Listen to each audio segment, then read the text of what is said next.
Do you ever look at other construction companies, particularly those you aspire to emulate, and wonder how they do it?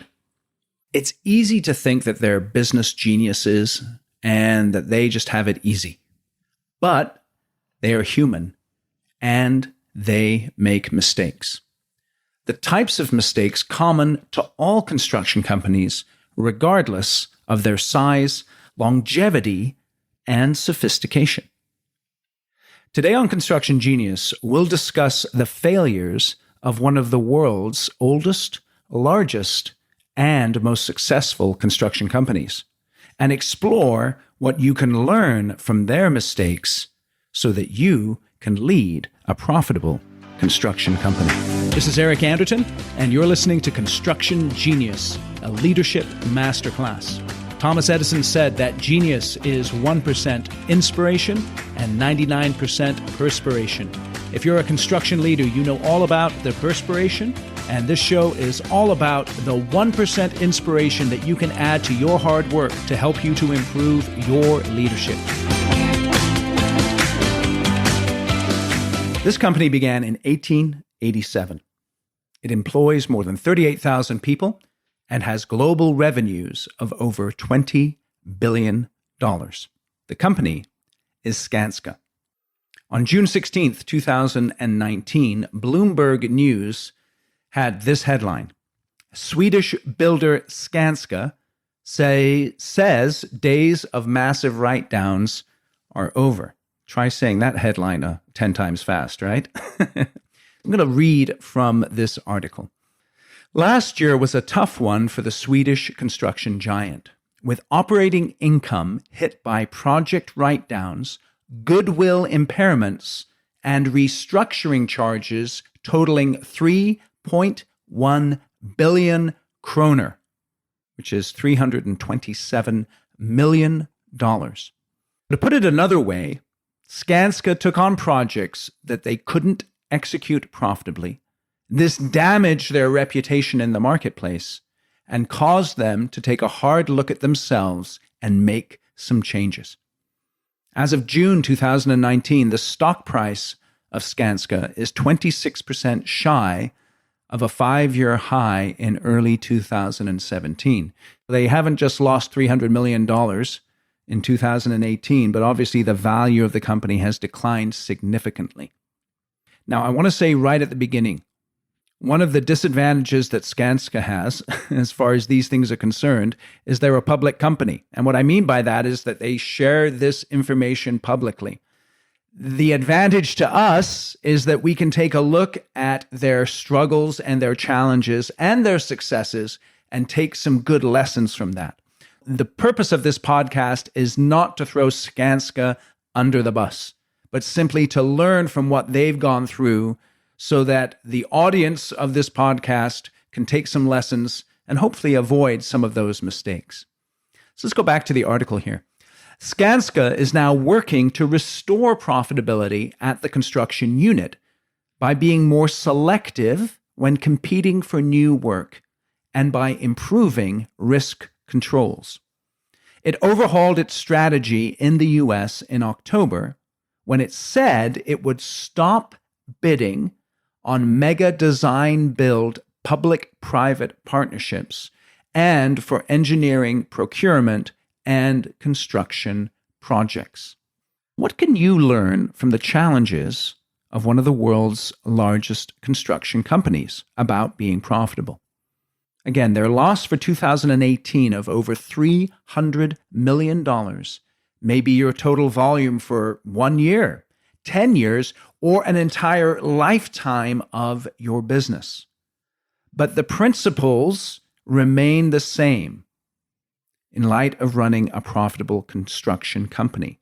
And they are very simply this: you must pick the right projects, you must get the right people, and use the right processes to build safely, efficiently, and with high quality. If you focus on executing in these 3 areas very well, you will have success. If you take your eye off the ball in any way, you're going to experience failure. In this episode of Construction Genius, we'll take a look at those three critical areas: people, process, and finally, project type, and discuss how these impact profitability and success. Now, on one level, construction is not rocket science. You need insight into which projects to pursue, know-how regarding building teams and processes, but perhaps most important, the discipline to stay in your lane and the humility to realize when you're getting away from your sweet spot, and then the wisdom to understand how to realign yourself. For the purpose of this discussion, just picture a triangle here for a moment, a very simple triangle. On the left side of the triangle, you can write the word processes. On the right side of the triangle, you can write the word project. On the bottom of the triangle, write the word people. Your people use processes to build your projects. In the middle of the triangle, write the word profit, because people using processes, building projects, drive your profit. Let's start by first looking at this idea of people. Success of any project and success of your business is linked to your ability to build a team to win, plan, and construct projects. Teams are made up of individuals. When it comes to people, when it comes to individuals, there's three things that you want to look for in individuals. Number one, they must be energetic. Number two, they must be smart. And number three, they must be ethical. I'd like to look at each one of those. Number one, people have to be energetic. If you're going to build construction projects, if you're going to be successful in the tough world of construction, there's a certain energy level that people have to bring to the table on a consistent basis. It's been well said that there are no secrets to success. You must solve a problem, you must add value, and you have to outwork everyone. Now, being energetic doesn't mean that you have to have your hair on fire all of the time. Some people like to work at an extremely fast pace. They're very intense. Others are more steady. But what you're looking for is a consistent energy level, a consistent ability to work hard. And when you're putting together a team to work on a project or people to work in your business, they must have a degree of energy. And you as a leader, it's extremely important that you maintain your energy levels on a consistent basis. As a quick aside, I'd just like to give you some advice as far as that's concerned. If you're going to maintain your energy levels, there's three things to focus on: sleep, exercise, and food. Now, I'm not a doctor. I don't play one on podcasts, but I'm just basing it on my almost 50 years of experience living on this planet. When it comes to sleep, you know how much sleep you need, whether it's 5 hours, 6 hours, 7 hours, 8 hours. The word to keep in mind is sufficiency. Get sufficient sleep. Now, with exercise, I like to lift weights a couple of days a week. I like to walk down by the river. It helps me to think. And I like to run a little bit on the field near my house and row occasionally. But whatever you like to do in terms of exercise, just be consistent as far as that's concerned. If you can consistently exercise, we're not talking about getting a six-pack and looking awesome, right? We're just talking about maintaining your health to a degree where you can bring energy to the table on a consistent basis. And then finally, when it comes to eating, moderation is the key, okay? Everyone likes their sweets. Everyone likes their drinks. Everyone likes their foods. Just be moderate in what you eat. If you're sufficient in your sleep, consistent in your exercise, and moderate in what you eat, you'll be able to maintain your energy level. When it comes to building a team who are going to be able to build projects consistently and profitably, you need people who are energetic. Second, you need people who are smart. Now, what do I mean by that?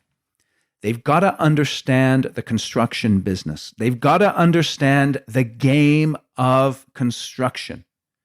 Of course, they need technical ability. Depending on the position, they may need a great deal of technical skill or the capacity to learn the technical skill. Are they smart enough technically, or do they have the capacity to gain that technical intelligence? You have to ask that question. Secondly, they need relational smarts. They need to know how to navigate relationships with clients, with project partners, and internally. And specifically when it comes to internal relationships, everyone has to understand we are on the same team. It's not the office versus the field. It's not us versus them. We are on the same team and we have the same purpose, and that is to build a profitable project. We don't air dirty laundry. We keep our issues in-house. We don't use project partners or clients to leverage what we want with coworkers. We don't do anything like that. We are relationally sound internally, and we act with integrity and with good communication skills externally as well. People have to be smart technically, they have to be smart relationally, and they must be smart strategically. And this is critical in any construction company where you're running multiple projects. People have to understand how their project fits into the strategic picture. They have to know and be smart enough to get that their project is not the only project. Therefore, they may have to share resources, and they may have to make sacrifices because of the client or the job type or the location.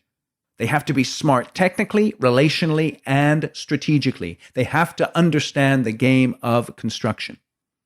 And not only must they have energy, not only must they be smart, but people have to be ethical. They have to live out the values of the company. They have to understand how to show up on the job site every day.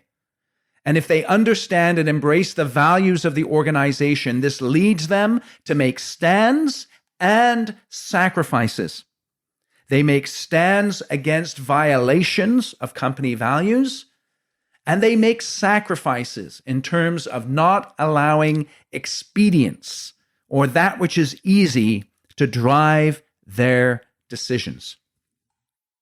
People are absolutely essential to the profitability of your company. Look for those energetic, smart, ethical people, because those individuals will then form the teams.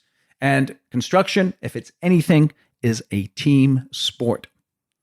And one of the great skills successful companies have is putting together teams that work well. And what characterizes a team that works well, a healthy team? Well, if you look at Pat Lencioni's great book, The 5 Dysfunctions of a Team, and you flip those dysfunctions around and put them in a positive sense, great teams trust each other, they engage in healthy conflict, they are committed to one another and to the success of the project. Because they're committed, they're willing to hold one another accountable, and they have a fierce focus on the results that they are driving in terms of the project that they're building.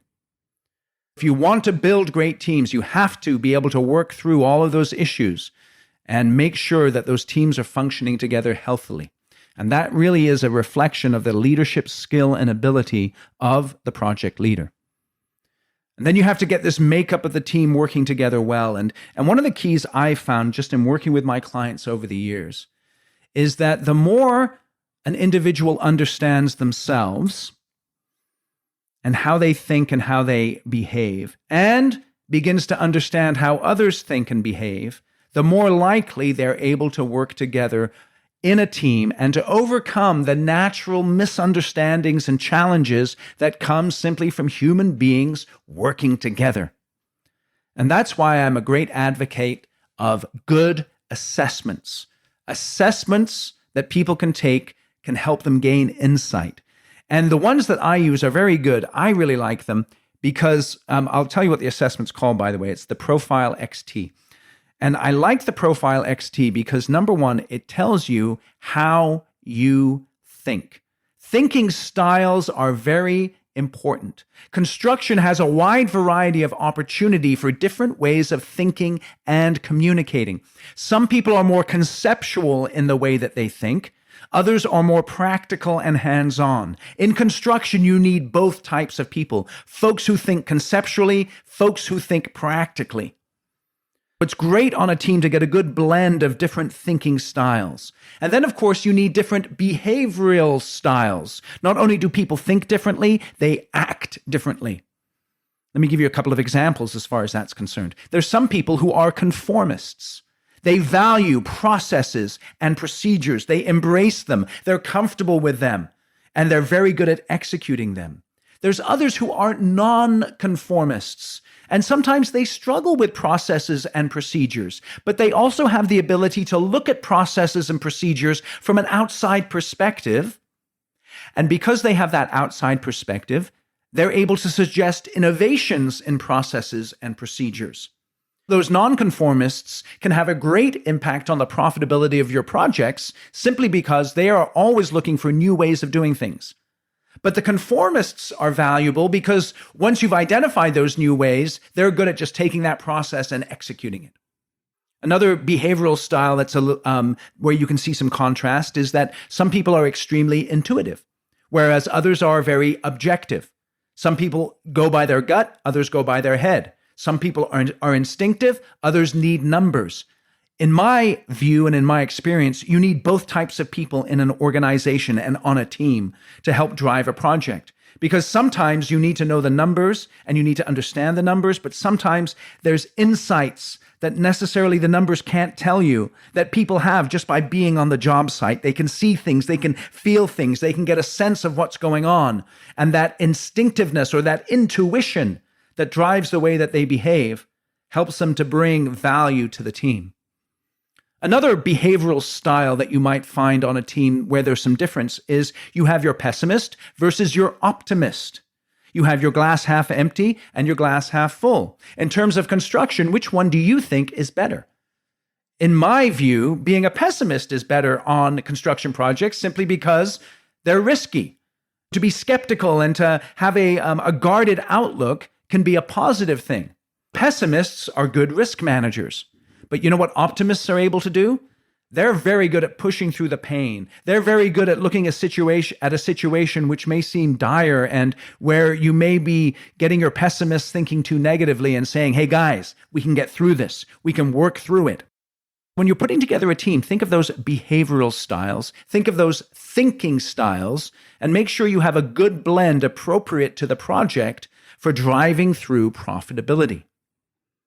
After you've addressed the people side of the equation, you then need to focus on process. What is a process? A process is a systematic series of actions directed for some end. Now think about your business for a moment. In construction, you bid work, you plan work, you build work, and then you build for the work, right? You get work, you plan work, you build the project, and then you get paid for it. In each one of those areas, there's a myriad of processes, systematic series of actions that are directed for some end. And the best construction companies clearly define processes for each area of their business and then execute on those processes. When you're looking at your processes, ask first, what is the purpose of this process? You don't want to inundate people with processes unnecessarily. You have to be able to define the purpose of the process and to be able to clearly communicate it. And the only purpose of any process has to be to win work and then build it safely, with high quality, efficiently, and then get paid for it. The basic sequence of most processes is very linear and it's dependent, right? Step by step by step. And if you think about a particular process, whether it's in the bid, plan, build, or bill stage of your business, there's always a least strong part of the process that creates a bottleneck. From a big picture perspective, if your process is win work and then build work, you can win as much work as you want, But if you don't have the people to build it, you then have a bottleneck in your overall process that you must address. Whatever the process is, whether it's a big picture process or a granular process, you must identify the bottleneck and then subordinate the other parts of the process to improving that bottleneck, to widening the bottleneck. Because it doesn't matter what you're doing upstream of the bottleneck or downstream of the bottleneck. Until the bottleneck is expanded, the process will not work efficiently. You must cooperate internally rather than competing to improve the process. Save the competition for the competition. So in light of your processes, here's a very simple action item. Pick one process, map it out, pick the least strong part of the process where that bottleneck is occurring, and meet with people responsible for that process and discuss how to improve that part of the process. We've talked about people. We've talked about processes.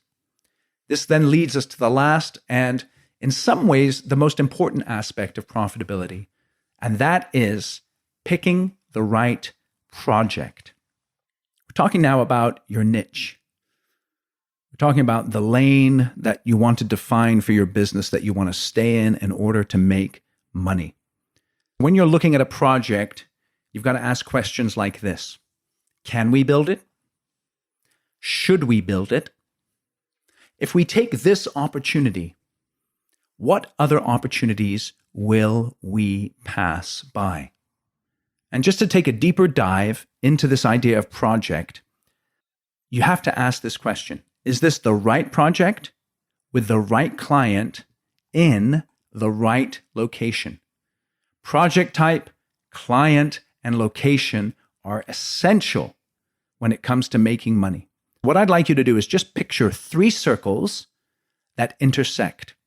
One of the circles is the project type, one is the client type, and the other is the location of the project, the physical location. Picture those 3 circles. They intersect. Right in the middle of those circles is your sweet spot, the spot where you're going to make the most money. You must answer clearly. Who are our best clients? Where should we be building? And what types of projects should we be building? Let's talk about that in a little more detail. When it comes to right project, the first thing you need to do is to check your ego. Some people need their names in lights, and you got to watch out for that. I tell you, construction is such an awesome business because it's just killer for making money under the radar. You don't need your name in lights to have a great construction business. Make sure when you're looking at a project that you check the ego. Second thing you've got to ask is, do we have the technical capabilities?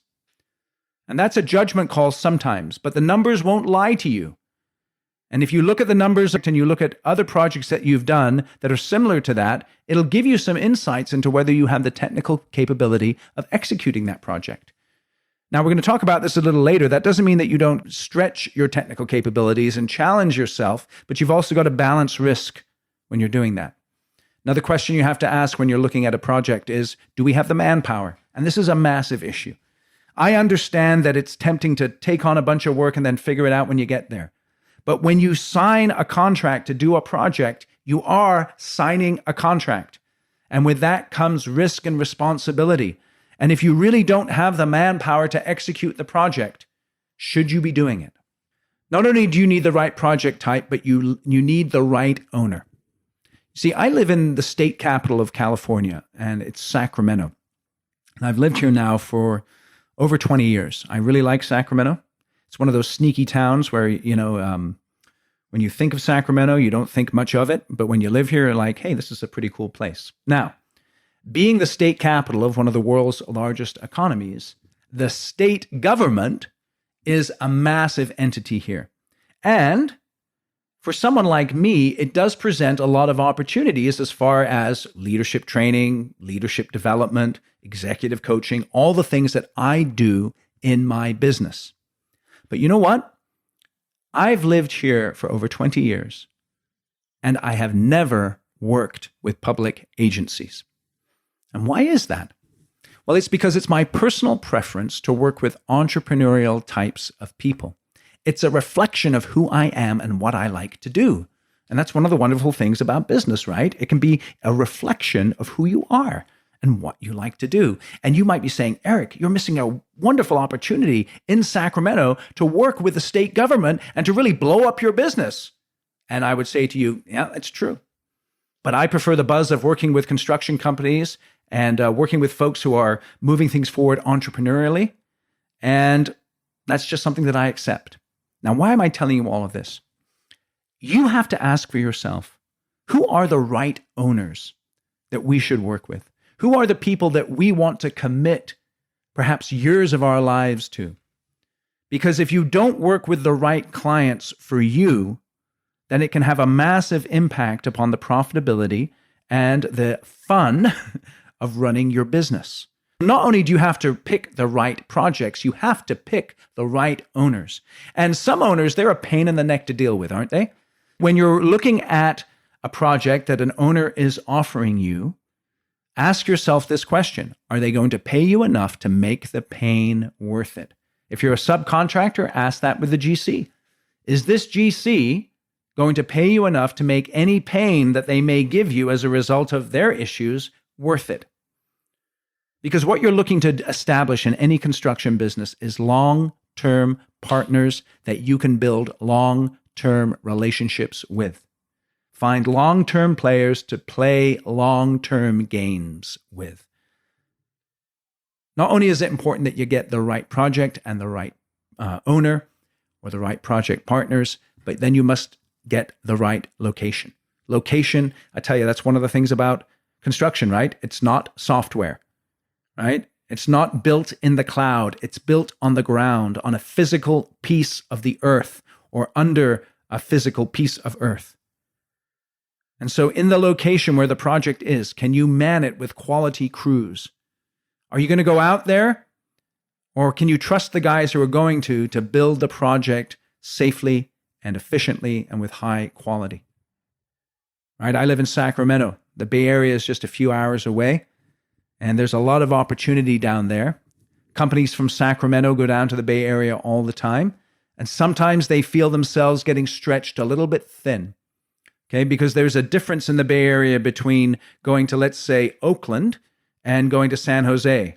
And that difference can only be an hour or two, but it can have an impact on the profitability of the project and the willingness of guys to travel to build those projects. You must ask, is this the right location?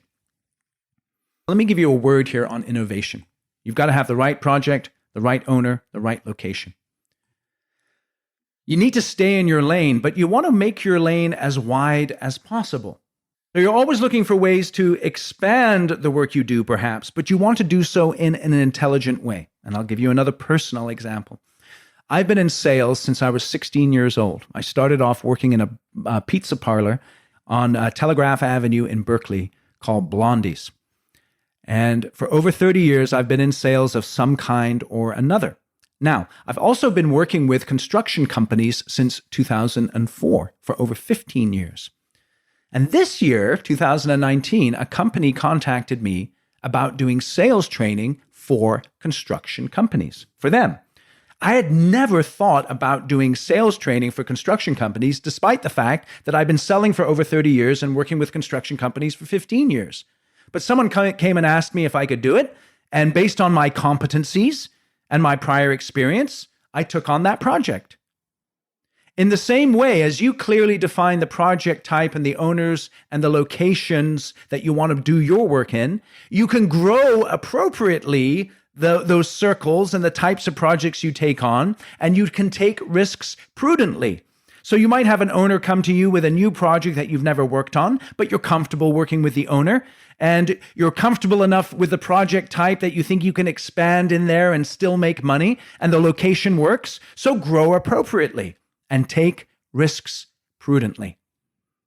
Now, as you're listening to all of this stuff about profitability and right project, right client, right location, and make sure you've got the right people and the right processes in place, you might be saying, listen, Eric, it's busy.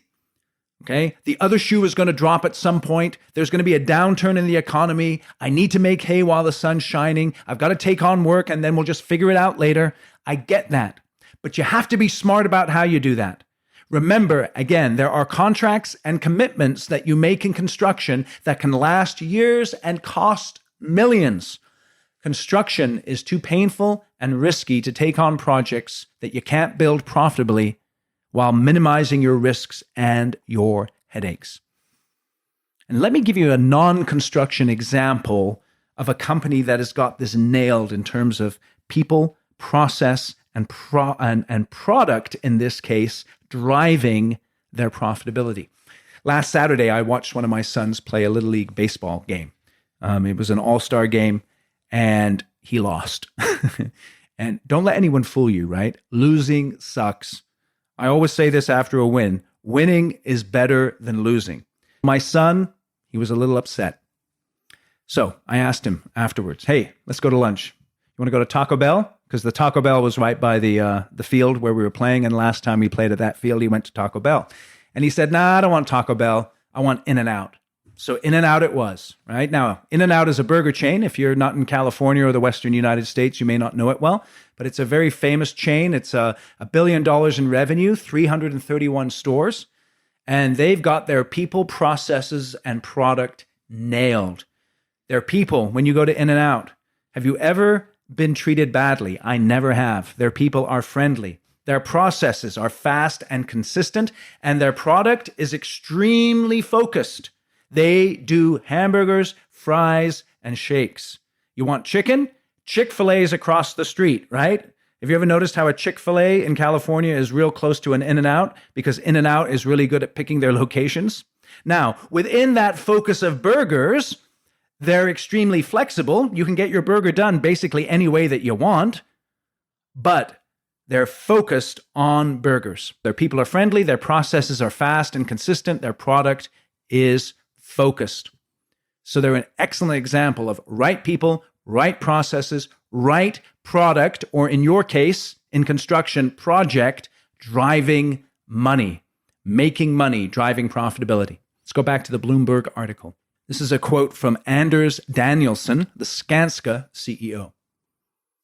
We have better controls now and focus on profitability over volumes.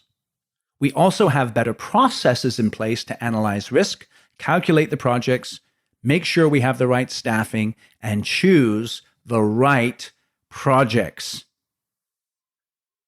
We have a good view of our sweet spot. We only select projects within that sweet spot. I also see that the projects we're taking on since introducing these stricter routines have a different profitability, a more stable profitability. Now think about what I just read from the CEO of Skanska. He nails it. And again, Skanska's been around for over 100 years. They're a multi-billion-dollar construction company.